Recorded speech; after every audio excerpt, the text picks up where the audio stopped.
अंबाजोगाई नगर परिषदेचा कार्यक्रम या ठिकाणी निवडणुकीचा सुरू झालेला आहे. प्रशासनाच्या वतीनं तसं पत्रक काढण्यात आलेलं आहे. मनसेची काय भूमिका असणार आहे? बघा, अंबाजोगाई नगर परिषदेमध्ये आजपर्यंत महाराष्ट्र नवनिर्माण सेना निवडणूक लढवत आलेली आहे. यापुढेही महाराष्ट्र नवनिर्माण सेना अंबाजोगाई नगर परिषदेची निवडणुकी सन्माननीय राजसाहेबांच्या आदेशानुसार लढवेल.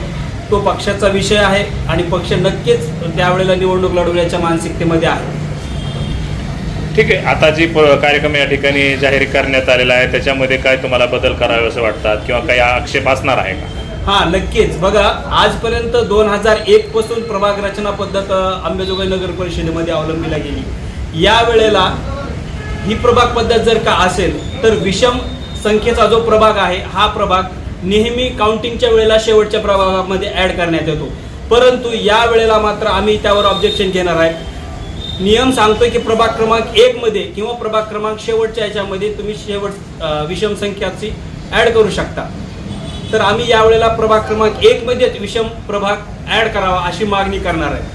नेमकी काय अडचण आहे किंवा काय त्याच्यामुळे समस्या उद्भवते? नाही, समस्या काय, शेवटचा प्रभाग हा अतिशय मागास प्रभाग आहे आणि त्या मागास प्रभागामध्ये 4 आणि 3 अशी सदस्य संख्या कशासाठी? तुम्ही एकामध्ये ठेवा ना. क्रमांक 1 प्रभागामध्ये ती ॲड करा. तुमचं काय असं मत आहे का की एका विशिष्ट पक्षाला त्या ठिकाणी मदत होते? नक्कीच काही लोकांचे लागेबांधे प्रशासनाशी असू शकतात आणि त्या प्रशासनाच्या लागेबांधे मधूनच ही घटना घडू शकते.